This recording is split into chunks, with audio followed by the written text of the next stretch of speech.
Hello all, big pass லைவில் அதாவது night என்னெல்லாம் அட்டகாசம் பண்ணுறாங்க பாருங்கள்.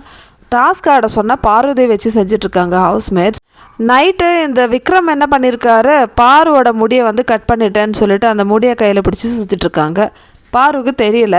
ஸோ பார்வு வந்து எல்லாரையும் வந்து படுங்க, எல்லோரும் போய் தூங்குங்கன்னு சொல்லிட்டு பார்க்கும்போது கமர்தனையும் அரோராவையும் காணும். இவங்க எங்கடான்னு சொல்லிட்டு பார்க்கும்போது தலை ரூமில் உட்காந்து கவிதை எழுதிட்டு இருந்தாங்களாம்.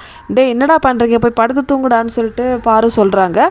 அதுக்கப்புறமேட்டு விக்ரம் வந்து சொல்கிறாங்க, உன்னோட முடி தான் வந்து என் கையில் இருக்குது, நான் வெட்டிட்டேன்னு சொல்லிட்டு ரொம்ப பெரிய விஷயம் பண்ணிவிட்டு அந்த மாதிரி ஒரு இதில் வந்து சுற்றிட்டுருக்காங்க. இதை பார்த்துட்டு பார்வதிக்கு வந்து செம்ம கோவம். உண்மையை சொல்லு, யார் முடின்னு சொல்லிட்டு கேட்குறாங்க.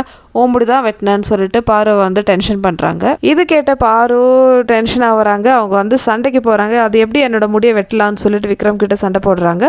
ஸோ எல்லோரும் வராங்க. அதுக்கப்புறமேட்டு ரொம்பவே டென்ஷன் ஆகி பாரு வந்து அழ ஆரம்பிச்சிட்டாங்க. விக்ரம் நினச்சாங்க பாரு இது வந்து ஸ்போர்ட்டிவாக எடுத்துப்பாங்கன்னு சொல்லிட்டு.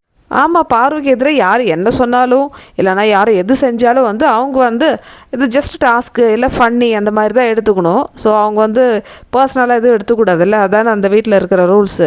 அது பிக் பாஸும் அப்படி தான் பண்ணுறாங்க. எல்லோரும் முன்னாடி கலாய்க்கிறாங்க, ஹோஸ்ட்டும் கலாய்க்கிறாங்க, ஹவுஸ்மேட்ஸும் சொல்லவே தேவையில்லை.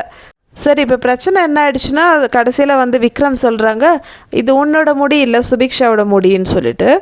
யார் முடியாக இருந்தால் இப்போ விக்ரம் முடியை கட் பண்ணிவிட்டு அவன் முன்னாடியே காமிச்சு எப்படி இருக்கும், நல்லா இருக்குமா? என்னெல்லாம் பேசுவாங்க. சுபிக்ஷா இதுக்கு பிரச்சனை பண்ணியிருக்குமே, இதுதான் என்னோட கேள்வி. ஏன்னா அண்ணன் தங்கச்சியாக இருக்காங்கல்ல, அதனால் என்ன பண்ணாலும் பரவாயில்லன்னு சொல்லிட்டு இந்த பொண்ணு வேற விட்டு கொடுத்துட்ருக்காங்க. இதை பற்றி நான் என்ன சொல்கிறது மக்களே, மற்றவங்களை ஹர்ட் பண்ணி தான் வந்து ஒரு காமெடின்னா அந்த மாதிரி காமெடி தேவையா?